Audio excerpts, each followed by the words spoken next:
Oke, hello guys. Ketemu lagi sama saya Kurnia Bijaksana di Evolution Trading Indonesia.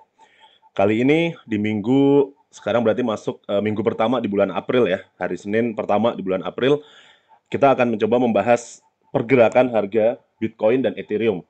Oke, kita akan lihat gimana sih potensinya kira-kira di kuarter 2 2023 ini.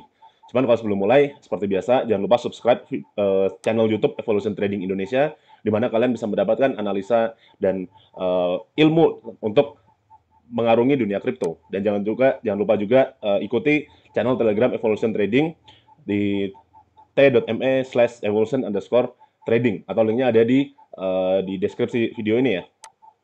Kita langsung mulai aja ke Bitcoin. Kita bisa lihat nih di Bitcoin dari sejak kuarter pertama 2023 atau dari bulan Januari, Februari, dan Maret. Ini udah naik jauh banget ya. Dari awal banget, awal tahun harganya di 16 ribuan, lalu belum lama berapa hari yang lalu udah hampir 30 ribu. Berarti ini udah hampir naik 2 kali lipat, ya kan? Nah, apakah ini artinya bull market sudah dimulai? Atau apakah kalau gini kita harus beli Bitcoin sekarang biar nanti bisa cuan? Nah, kita lihat dulu.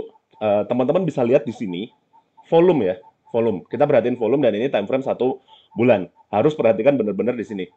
Lihat, di zona saat dari sejak bulan September, ya pokoknya dari setelah tengah tahun 2022, kita lihat volume ini bermain banyak banget di sini.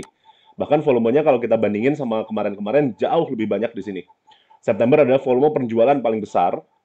Ya, terus di Januari setelah ada kenaikan, kenaikannya diikuti dengan volume yang sangat besar. Begitu pula dengan Februari dan Maret. Coba ini artinya apa? Artinya gini, mungkin sejak saat September, Oktober, November, Desember, sejak ada volume penjualan yang besar-besaran terakhir ini adalah tanda bahwa mungkin retail-retail ya, atau mungkin orang-orang yang FOMO di atas, itu udah pada mau cabut gitu loh, mau pada cabut semua. Berarti maksudnya udah pada jual yang sangkut jual rugi, yang beli mungkin nggak jadi beli atau seperti apa. Intinya di sini mereka udah ke flash semua, udah wipe out semua gitu. Nah, ini bisa dilihat dari contoh-contoh lain. Mungkin kalau kita lihat di 2020, pokoknya saat ada volume penjualan yang besar disertai penurunan dan turunnya udah jauh, itu adalah tanda-tanda bahwa mungkin para bear udah ke flush semua. Nah, lalu habis itu diikuti mungkin bull akan masuk. Tapi itu baru mungkin, belum tentu langsung semuanya ya. Coba kita lihat lagi di tahun 2018 2019 awal yang di sini. Bisa kita lihat saat udah di bawah volume penjualan akan sangat besar, diikuti dengan volume pembelian dan mulai mulai naik lagi. Hal yang sama terjadi dari sejak September 2022. Nah, sekarang diikuti dengan volume pembelian. Nah, sekarang udah 3 bulan kita naik terus. Apakah tandanya sekarang kita harus beli? Nah, menurut analisa saya sebenarnya masih belum ya. Sebenarnya kalau udah beli di bawah, kayak berapa kali saya udah sempat bilang beli di 20 ribuan, yang mana itu di bulan Maret awal minggu pertama atau minggu kedua gitu. Dan udah cuan ya udah. Cuman kalau sekarang kapankah kita harus mau beli? Kita coba analisa dulu ya. Kita mulai ke 1 minggu, time frame 1 minggu. Bisa dilihat sekarang ini adalah minggu kedua di mana ini menjadi doji ya, atau indecisive, bingung mau ngapain. Kenapa bisa gitu? Karena kalau kita lihat dari sini, setelah naiknya lumayan, ini kan kayak dari awal tahun sampai sekarang udah 12 minggu ya kurang lebih ya, berapa belas minggu. Ini udah naik secara secara umum in general naik semua terus nih. Nah, terus sekarang minggu kemarin mungkin momentum bullish-nya udah mulai habis, minggu sekarang juga momentum bullish-nya mulai habis. Kita tunggu minggu minggu ini ya, maksudnya setelah closing closing weekly ini apa yang bakal terjadi. Tapi kalau kita lihat di sini ini yang beli banyak banget ya sehingga dia dia naik gitu dan ini kurang lebih memberikan sinyal yang sangat kuat dalam hal bullish. Tapi bullishnya untuk jangka panjang. Pertanyaannya adalah apakah bisa koreksi dulu? Kan sayang kalau kita beli sekarang walaupun bullish tapi nanti berapa minggu berapa bulan ke depan ternyata malah koreksi agak jauh gitu kan. Nah, mending nunggu koreksi terus kita beli gitu kan. Nah, kita lihat dari analisa dari candlenya dulu, bisa dilihat di sini tercipta istilahnya apa namanya supply zone ya. Jadi setelah turun, dia lebih banyak penjualan lagi di sini sehingga ya pada dasarnya si zona ini menjadi resisten 29 sampai 32 ribu lah anggap aja ya yang saya kotakin ini di sini. Dan sekarang masih mencoba mengetok zona ini ya. Ini bisa nggak nih lewat sini gitu kan. Nah, Pertanyaannya adalah kalau misalkan bisa lewat ya oke fine lah. Kita ke 32, 3 mungkin nanti kalau udah 32 tembus bisa ke 35, oke fine. Tapi kita lihat dari probabilitas kayaknya agak susah gitu. Mungkin kita coba analisa dulu di time frame satu harinya, kemungkinan kalau ada koreksi mau koreksi kemana gitu. Nah, berapa hari yang lalu atau berapa minggu yang lalu ya, pas saat ini terbentuk, saya sempat bilang bahwa ini menjadi sebuah zona ya. Si candle merah yang ini nih, perhatiin yang ini, yang saya kasih panah, si candle ini, si wick-nya atas bawah saya jadiin range. Jadi dia kemungkinan Bitcoin akan bolak-balik di zona itu. Dan benar, kurang lebih benar saat dia menyentuh itu dia turun, dia naik, saat menyentuh bawah ya, saat menyentuh atas dia mulai turun dan sekarang lagi turun nih. Gitu. Nah, dan nanti kita tunggu arahnya benar-benar mau kemana nih. Kalau ini udah tembus, ya baru bergerak ke arah tembusnya kemana. Jadi kalau ini tembus ya turun, kalau yang atas tembus ya naik gitu. Nah, kita ambil dua skenario. Yang pertama kalau naik, yang naik saya bahasnya dikit aja. Kenapa? Karena kalau udah naik ya udah bodo amat diam aja. Tinggal naik kita tunggu sampai 32 habis 32 35 gitu aja. Tapi kalau turun nih, kita bisa mencari kesempatan buat melakukan pembelian yang cukup bagus di mana sih gitu. Sebenarnya kalau garis ini garis ini jebol, kita bisa nunggu di area 24.000, 25.000 di area sini.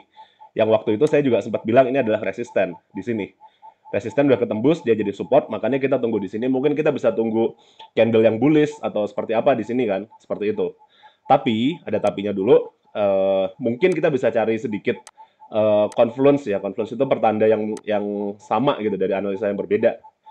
Nah, kalau kita pakai yang namanya kita gambar trendline di sini, ada kemungkinan juga mungkin kita bisa melakukan pembelian kalau udah nyentuh trendline ini. Entah kapan, kalau turunnya tiba-tiba hari ini ya mungkin kita tunggu di sini ya. Atau kalau misalkan turunnya dia pelan-pelan, atau mungkin ada naik lagi dan segala macam, mungkin bisa seperti ini. Jadi kita bisa menunggu di area sebenarnya antara 24.000 sampai 25.000 dan di trendline ini gitu. Mungkin kalau kita bisa bikin kotak atau segitiga bisa nggak ya? Kita coba, kita mungkin gambar sesuatu gitu ya. Arc mungkin, bisa nggak ya? Ya, somewhere kayak gini lah kurang lebih ya. Oke. Atau mungkin, ya gini aja nggak apa-apa. Ya mungkin kurang lebih zona-zona kayak gini ya. Ini bisa aja, tinggal kita lihat mana yang dicapai duluan gitu. Nah, tapi kita harus pastiin dulu bahwa ada candle bullish di situ. Kalau tembus ya jauh lebih ke bawah lagi. Tapi itu kita omongin nanti. Kita tunggu sampai situ. Dan kalau itu kecapean, kita bisa menuju ke 35 tadi gitu. 35 atau mungkin sampai 40.000. Mungkin skenario-nya kayak gini. Kita beranggap dulu bahwa dia nyentuh di trendline ya. Jadi pada dasarnya kalau dia nyentuh trendline, kita kan kayak gini, terus dia turun ke bawah. Nah, nanti teorinya dia akan naik sebesar sama kayak impulsnya ini lagi. Mungkin anggap aja dia naiknya di sini. Berarti kita bisa ke 32.000 gitu. Seperti itu teorinya. Nah, itu tapi mungkin masih beberapa minggu lagi. Kita fokus di minggu ini nih. Kira-kira ada yang tidak mengenakan atau enggak nih di minggu ini. Berdasarkan pengamatan saya memang ada sesuatu yang kurang mengenakan ya di minggu ini ya. Kita bisa lihat dulu pertama dari volume, kedua dari RSI. Kita lihat volume dulu, ntar RSI saya sembunyiin dulu biar fokus ke volume. Bisa lihat dari sini pada saat dia di Maret itu ya, bullish kan, naik semua, naik semua, naik semua.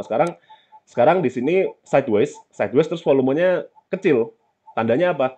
Market partisipan udah mulai ngilang, nggak tahu nih kemana nih. Nah, market partisipan ngilang berarti mungkin yang dibeli-beli di bawah udah akan segera menunggu waktu untuk menjual ya, atau mungkin sudah menjual pelan-pelan. Kita tinggal tunggu kalau si bull kalah dari bear di sini, ya kita akan turun gitu. Mungkin kalau orang kadang-kadang suka bilang namanya divergen ya. Divergen itu perbedaan antara volume dari antara price action dan indikator. Kalau kita lihat volumenya udah turun gitu. Tapi price actionnya sideways garis miring naik gitu. Agak naik dikit tapi sideways. So ini adalah pertanda yang kurang bagus bahwasannya akan ada kemungkinan untuk turun nggak lama lagi gitu. Cuman masalahnya sampai mana nanti ya kita lihat nanti. Terus kalau kita lihat lagi dari sini, kita bisa bikin mungkin semacam trend line, mungkin kayak gini atau mungkin kayak gini nih. Nah, ini. Kita tinggal tunggu aja sih dari sini. Begitu udah ada turun di sini, Berarti kita bisa bisa lihat kemungkinan harga menuju ke sini, sini, dan sini. Jadi akan ada 3 checkpoint yang bisa kita pantau. So, hati-hati dengan kemungkinan tersebut. Tapi kalau ini udah sampai sini ya mudah-mudahan nggak lama dan kita bisa melakukan pembelian ya. Kalau di sini masih bullish ya dan ke atas lagi kayak gitu. Oke, terus kita lihat sekarang kita coba pakai RSI. RSI juga kayaknya kalau nggak salah udah memberikan sedikit tanda-tanda kurang bagus ya, karena sama price action menunjukkan ini kenaikan pertama itu, tapi RSI menunjukkan penurunan. Berarti itu namanya bearish divergent. Gini. Nah, tapi ada tapinya dulu nih. Pas di sini ini udah mulai gagal membentuk higher high. Artinya udah momentum untuk bullish sudah mulai hilang. Dan sama kita tinggal tunggu jebolnya trendline ini untuk menuju bearish seperti itu. So hati-hati dalam hal ini untuk RSI udah menunjukkan ada bearish divergent, volume juga udah menunjukkan adanya bearish divergent. Nah, pertanyaannya kita kembali lagi ke yang tadi ya. Kira-kira kalau misalkan ini turunnya mau kemana gitu, sampai mana? Saya akan menggunakan moving average untuk membantu. Dari sini kebiasaan saya adalah menggunakan 50 dan 200. Itu karena banyak orang menggunakan itu sebagai golden cross dan dead cross ya untuk melihat kemungkinan sesuatu ini bullish atau bearish gitu. Nah, kalau kita lihat paling dekat memang cuma sampai di sini ya kalau di 4 jam ya. Sampai ke mungkin kalau misalkan 50 jebol dia bisa menuju ke 200. Tapi yang membuat saya agak khawatir adalah ini udah golden cross cukup lama ya. Udah golden cross cukup lama dan ini ada dead cross yang agak fake. Akankah tiba waktunya untuk nge-dead cross lagi gitu loh. Kita lihatnya dari situ. Ada kemungkinan seperti itu. Ya mudah-mudahan aja bentuknya cuma kayak gini ya. Mudah-mudahan kayak gini. Tapi kalau enggak ya kita mungkin harus nunggu cukup lama lagi untuk sebelum ada kenaikan. Tapi kalau dilihat dari 1 hari, nah sebenarnya untuk 1 hari kita masih enak gitu. Maksudnya kita tinggal menunggu aja di antara moving average ini, yang mana mungkin kemungkinan nanti saat dia turun ke 2425 atau ke garis, ya bakal deket-deket sama moving average ini gitu. Jadi santai dulu gitu, seperti itu. Terus kita lihat lagi di 1 minggu mungkin 1 minggu masih even better gitu. Ini masih ya kita tunggu sampai dekat-dekat situ lagi aja, dekat-dekat moving average-nya, yang mana masih di bawah ya masih fine aja gitu loh, seperti itu. Jadi buat Bitcoin kesimpulannya adalah kita tinggal tunggu dia break dari trendline tadi untuk nge-short. Shortnya sampai mana? Targetnya pertama si garis low-nya ini. Yang kedua adalah si 24 sampai 25, yang ketiga trendline. Kita cek di situ semua. Begitu ada candle bullish di situ ya udah shortnya kita close. Plannya adalah seperti itu ya. Oke, sekarang habis Bitcoin kita ke Ethereum. Nah, Ethereum juga saya rasa nggak beda jauh dengan Bitcoin. Dan kenapa saya pilih Ethereum? Karena ya kalau Ethereum bullish, mungkin altcoin lain juga bullish juga. Kalau Ethereum bearish ya altcoin in general akan bearish. Oke, mungkin Ethereum saya langsung dari 1 minggu aja, jangan 1 bulan. Oke, di sini sama juga Ethereum menghadapi indecisive ya atau doji ya. Dia masih belum tahu mau kemana gitu, seperti itu. Masih belum tahu mau kemana. Tapi kalau Ethereum targetnya ada di 2195. Anggap aja 2200 deh di sekitaran sini, kayak gitu. Dan Ethereum kalau kita lihat di time frame 1 hari, ini kan ada membentuk pola ya. Polanya seperti ini. Sorry.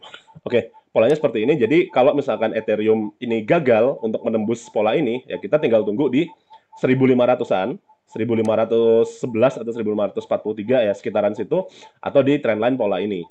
Pada dasarnya ya selama masih di dalam pola ini ya masih bisa bolak-balik lah gitu, kayak gitu. Tapi mungkin kita coba lihat lagi apakah indikator juga menunjukkan adanya tanda-tanda nggak bagus bagi Ethereum.